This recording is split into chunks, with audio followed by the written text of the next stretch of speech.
Hey everyone, my name is Adi. In this video we will draw together a date palm tree. We will learn how to use ink and dip pen, nib pen. In the last time that we used ink, we used brush and diluted layers of ink. In this tutorial you can use regular pen instead of ink if you wish to. Dip pens are made from two parts, the handle and the removable nib. Nibs come in different sizes and shapes. Attach the nib to the handle and dip it in the ink. Even if you use one nib, you can get a lot of variation. You can hold it in different ways. I am drawing one line with the face of the nib and the other with the side of the nib. You can change the width of the line. I lift the dip pen so it barely touches the paper towards the end. This you can do with regular pens too. With dip pen, if you press the nib into the paper, you will get a wider line. Before you start to draw, it's better to practice the lines you want to use in the drawing on a draft paper. I start to draw the leaves. I use grey ink in the lighter places. I will add black in the darker places. You can pick different colors or use the same color of ink and make it more diluted, mixed with water in the lighter areas. The leaves look like one long line and shorter lines that come out of it. We don't always see the connection between the long line and the short lines, so they can look detached. Our eyes don't see everything, especially when we look at something that is further from us. In order to see the tree from the side, we need to have some distance between us and the tree. The width of the lines of the leaves changes. They usually become thinner the further they go out. The leaves go from the center outside in curves. They look like arches. Because the lines go to many directions, it may be easier for you to rotate the paper when you draw. There is one leaf that comes towards us. It looks shorter because we only see half of it. We don't see the part when it comes out from the tree and bends up. It's hidden. We only see from the leaf's highest point, the top of the arch, to where it bends down.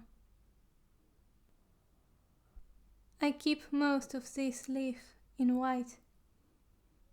There are dates beside it and they are very dark.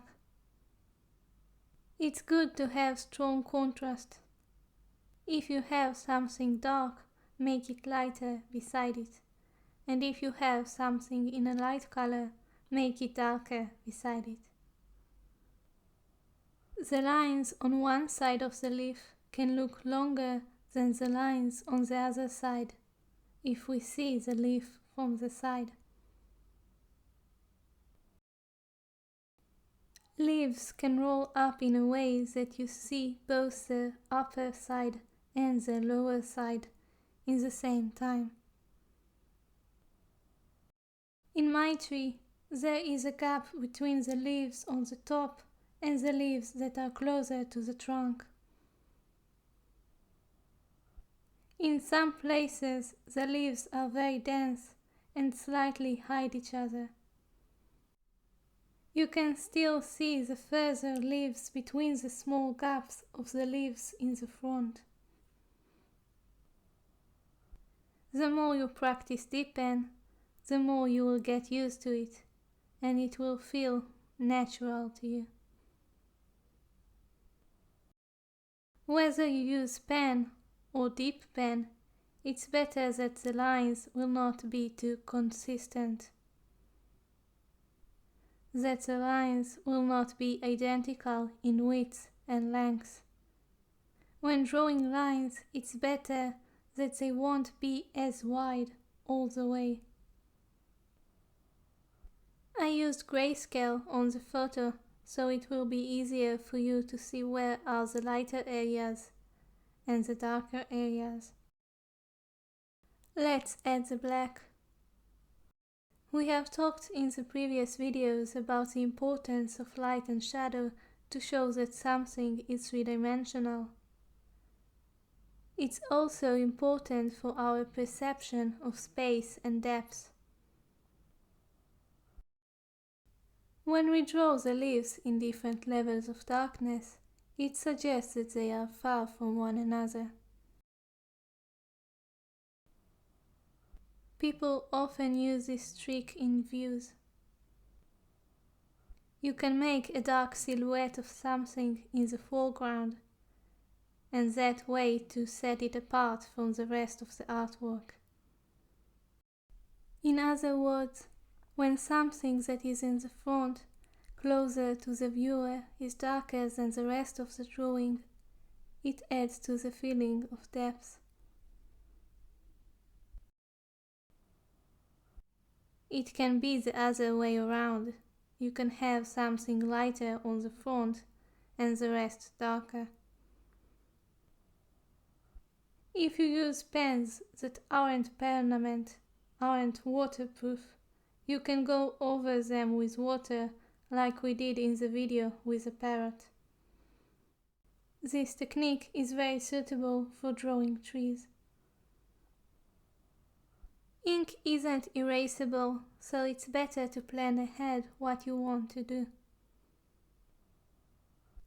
You can create a plan with pencil. You don't have to draw in the plan all the leaves. It's enough to have a general idea of the proportions and the locations of things. In trees, you don't have to copy them exactly as they are. Every tree is a little different. In the center, where all the leaves go out from, there are a lot of lines.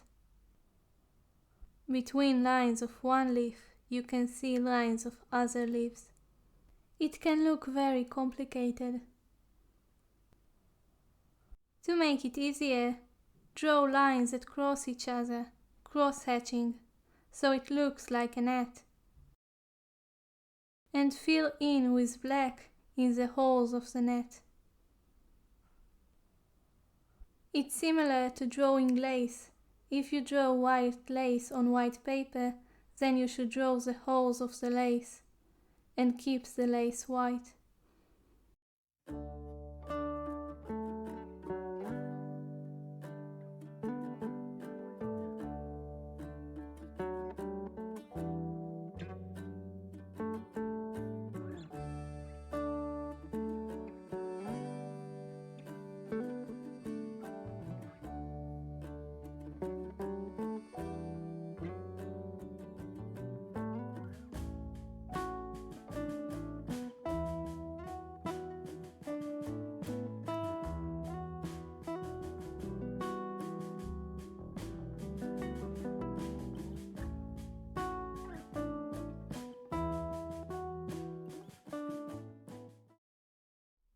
The tree trunk looks like it has something similar to scales.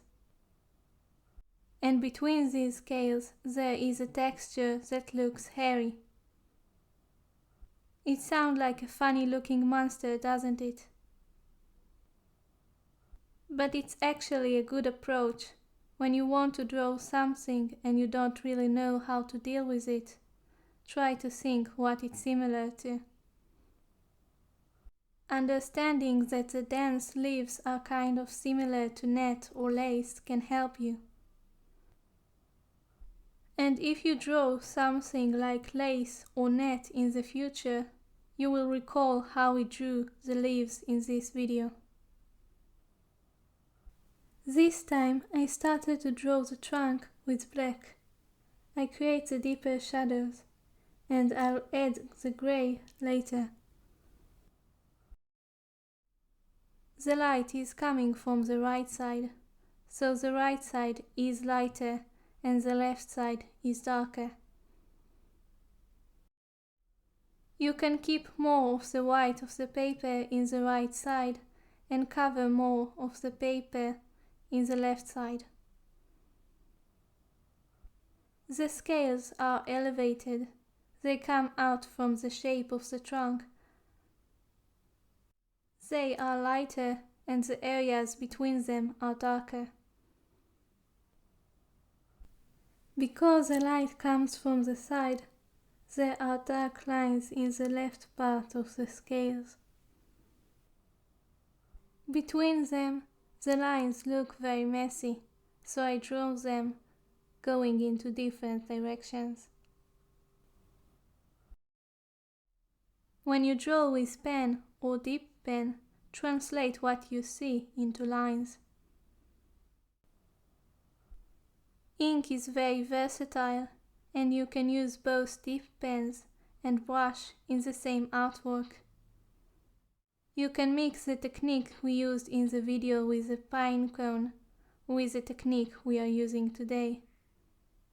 In my tutorials, I want to show you how to draw with all sorts of materials and techniques.